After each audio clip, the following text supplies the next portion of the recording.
Magandang araw mga kamista. Magbabalik po tayo ang inyong kamista sa isa na naman pong reaksyon at komento sa ating bagong pag-uusapan ngayong araw na ito. Marami na pong nag-uusap o mga balita tungkol dito sa tawag dito kay alias Totoy dito sa mga nawalang sabungero. Halos isang buwan na po ito. At unti-unti maraming lumalabas. Kumbaga sa araw-araw may pasabog, unti-unting lumalabas yung sikreto, unti-unting lumalabas yung baho. At karamihan po sa mga karakter o yung mga main character sa issue ng usaping ito sa mga pagkawala ng mga sabungero, yung pagiging big time gambling lord o hari ng sugal, sabong dito diyan sa Pilipinas tungkol kay Boss Atong Ang at sa mga sangkot na di umano'y mga pulis pa, mga general, may mga katungkulan. So mga kamista, ito pong si General Estomo parang nahuli na rin sa sarili niyang bibig. Sakto mga kamista. Bistado. Kasi may paparinig po ako sa inyong video ha. Yung pong interview ito sa kanya. Siya mismo ang nagsalita nito. At ito ay hindi sali-salita lamang o narinig natin. Sa kanyang bibig po mismo lumabas na meron po siyang kinalaman. Meron po siyang koneksyon. Kilala po niya si Atong Ang. Malapit sila sa isa't isa.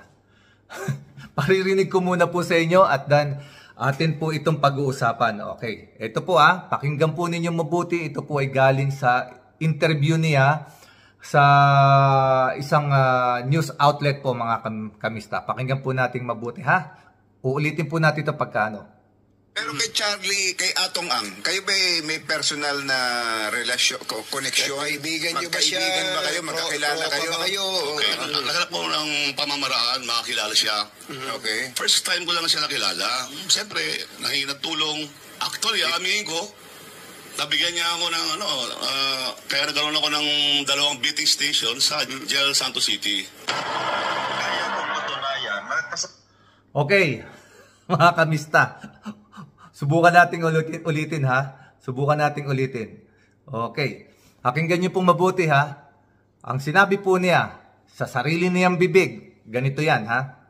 Kasi po noong una dinideny niya na hindi sila magkakilala ni Atong Ang. Wala silang koneksyon. Pero ito ha, pakinggan niyo pong mabuti uli. Pangalawang beses. Yung 300 million na yan. Pero kay Charlie, kay Atong Ang, kayo ba may personal na relasyon, koneksyon? Kaibigan niyo ba siya? Magkaibigan ba kayo? Magkakilala kayo? Okay. Naghanap po ng pamamaraan, makakilala siya. Okay. First time ko lang siya nakilala. Siyempre, nahingi ng tulong. Actually, aminin ko, nabigyan niya ako ng kaya nagkaroon ako ng 2 beating station sa Jail Santos City. Kaya kung patunayan, nakasali ka talaga. Okay, mga kamista. Nadinig po ninyo. Ngayon, pag-usapan natin. Ito po si General Estomo, kagaya po nung aking na-vlog noong I think 4 or 5 days ago. Ano rin po ito parang sumambulat na lamang bigla sa atin isang umaga nung sinabi ni alias Totoy, nung nireveal na niya yung mga sangkot na mga pulis, mga may katungkulan na pulis sa sa nangyaring kaso na ito ng nawawalang mga sabungero. At yung pagiging illegal nga po nito sa Pilipinas, yung isabong. At kung sino ang may mga pasimuno nito. So mga kamista, sinabi niya nung una, itong si alias Totoy nga, na itong si General Estomo ay sangkot nga. Isa siya sa mga sangkot dito sa pagkawala ng mga sabungero. Sinabi rin ni alias Totoy na siya ay may kinalaman sa grupo ng isabong at ito po ay tinatawag niyang Alpha. Yung pong Alpha, liliwanagin po natin mabuti ha. Yung pong Alpha, ito raw po ay binubuo ng 21 na financier ng siguro po ito yung isabong o yung Pitsmaster. Ito po yung tinatawag niya na Alpha. At Kasama nga daw po dito si General Estomo. Ngunit hindi po ito makikita sa mga papeles. Hindi po ito mabubunyag o makikita sa record. Kasi ayon po dito kay alias Totoy, ito raw pong si General Estomo ay nakalubog o may cover.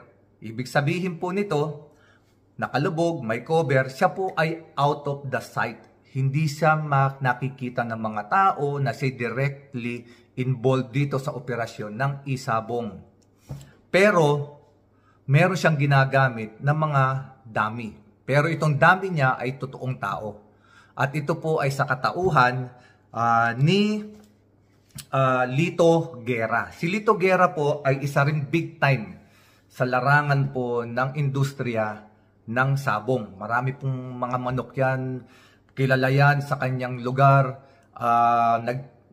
yan, talagang big time sa bungero yan. At ang isa pa po na nagko-cover ay itong si Mayor Bernie Takoy. Ito pong si Mayor Bernie Takoy ay isa rin po itong big time sa sabong, sa industriya ng sabong. Malalaki ang farm yan. Sikat yan sa industriya ng sabong. Putok ang pangalan nilang dalawa, itong si Bernie Takoy at saka itong si Lito Guerra. Kasi noon pa man, may mga pangalan na yan sa larangan ng industriya ng sabong. Mga big time yan, mahal ang mga manok niyan. Ito nga pong si Mayor Bernie Takoy ay ito po ang itinuturo na cover. Talagang ito po yung pinatawag na cloak. Kumbaga sa nakasyado lang itong si General Estomo. At ang nakapront, yung muka, ay si Mayor Bernie Takoy para sa kanya. Ito kasi is taktika ito. Taktika ito ng mga katulad nila na mayroong itinatago. So ngayon mga kamista, ito ay hindi naman hindi na ito bago. Matagal na itong kalakaran na ganyan na may nakapront, may nakatago. Kahit nga sa diyan lang sa sa LTO, 'di ba? May mga naka-front diyan na mga mga fixer. Sila naka-front, pero yung may contact sila sa loob. Yung talagang kumikita ng mas malaki. Yung front, yung fixer. Pero may ulo, yung muka nandun sa likod. Hindi niyo nakikita pero sila lumikita na mas malaki. Kaya maraming fixing na nangyayari sa LTO. Kaya maraming kamote. Okay, iwan po natin yan dahil hindi yan ang topic natin. Binigyan ko lang po kayo ng halimbawa. So ngayon bumalik po tayo rito kay General Estomo. So narinig nyo naman mga kamista sa sarili niyang bibig, sa kanyang paliwanag. Ito po ay nagpapatunay na meron talagang connection ang isang General Estomo at isang Atong Ang. Bakit po natin nasabi yan? Hindi natin kailangan maging isang rocket scientist o maging isang henyo para makita yung motibo at yung koneksyon. Sa bibig pa lang, huling-huli mo na sa kanilang aksyon at sa kanilang mga pananalita. Mga kamista, may kasabihan tayo, ang isda ay nahuhuli sa bibig. At ako po ay isang fisherman, marami na akong beses na nagpipishing pero wala pa ako nahuli na isda sa buntot. Laging sa bibig. So ito po yun mga kamista.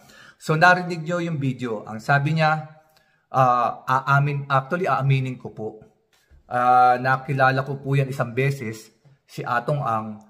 At ako po ay binigyan niya. Binigyan gift, regalo, binigyan ng 2 betting station sa General Santos City. Ito ngayon mga kamista, reaksyon natin. Kung, di ba siya isang general ng pulis? Kung hindi kayo magkakilala, bakit ka bibigyan ng isang Atong Ang ng 2 betting station sa Gensan? Bakit ginawa ito ni Atong Ang? Dahil siguro kayo ay magkakilala ng matagal. Or may namumuo sa inyong dalawa na agreement. Kasi si General Estomo is general, nasa pulis. O siyempre, kailangan ng proteksyon. Kailangan ng proteksyon sa negosyo.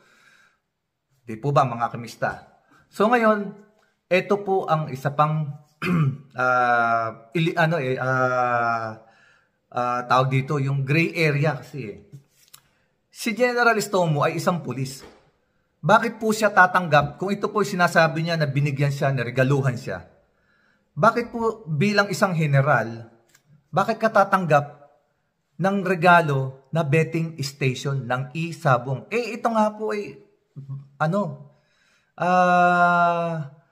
hindi ugma o hindi na sang-ayon sa inyong sinumpaang tungkulin. Dapat wala kayong connection sa mga ganyang bagay, di po ba mga kamista? Ang isang general o may katungkulan na pulis, dapat siya ay hindi nasasangkot sa mga ganitong issue. Kailangan nilang pangalagaan yung kanilang reputasyon bilang isang gentleman and officer. Code of ethics mga kamista, code of ethics. Hindi po sila dapat nai-involve sa mga ganyang klase ng mga kalakaran. Dahil po ang isabong ay itinuturing pa rin na bisyo at illegal ng karamihan. Dahil po ang isabong ay although ito ay ginawang legal ng gobyerno ni Digong ng time na yon, ito pa rin po ay hindi maituturing na ano ba yun sa tawag nito? Hindi natin ito maituturing na may dignidad. Kasi ito po ay nagdulot ng maraming problema sa ating bayan.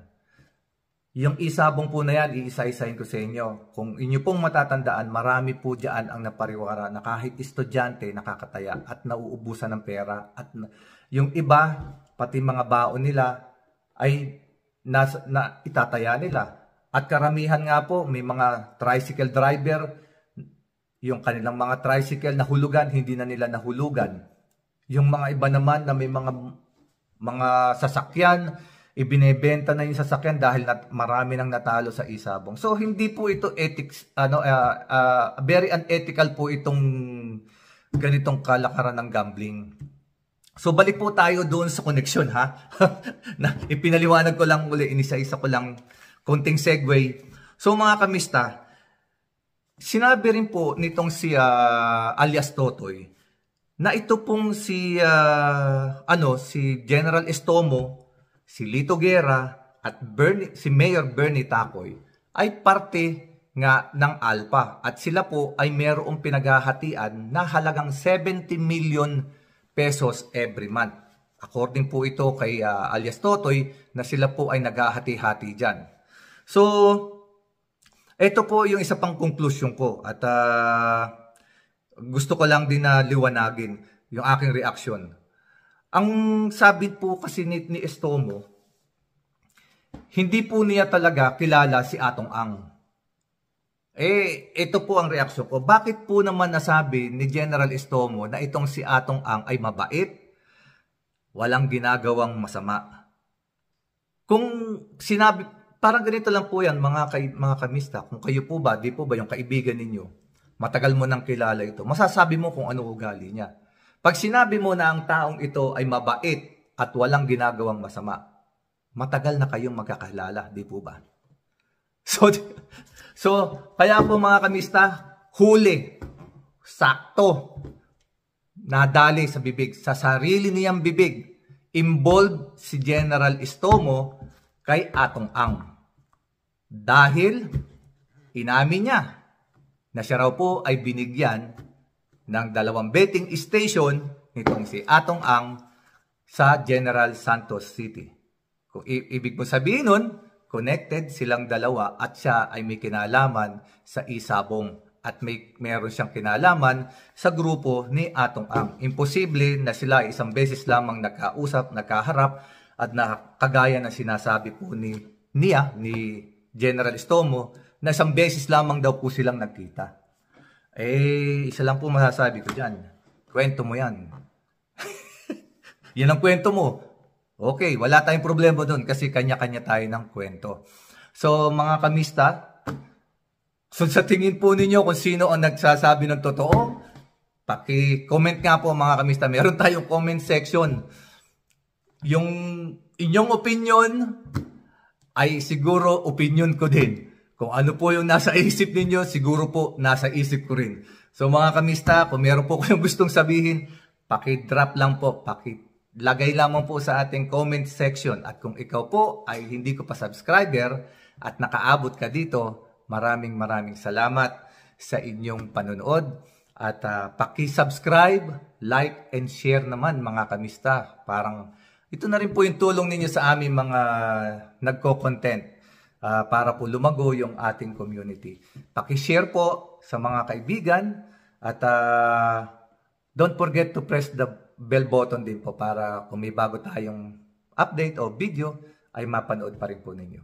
Maraming pong salamat sa inyong panonood. Mga kamista, thank you so much. Mabuhay po kayong lahat. Pagpalain tayo ng Panginoon. Lagi sana tayong nasa mabuting kalagayan at kalusugan.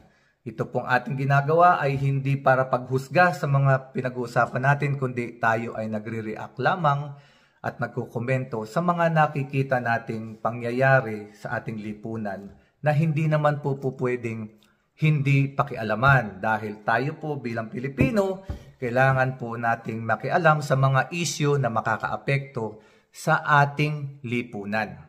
So mga kamista, maraming salamat po at sa mga kapatid nating Muslim, Assalamualaikum. Mabuhay po kayo. God bless us all at hanggang sa susunod na video po. Thank you so much. Maraming salamat.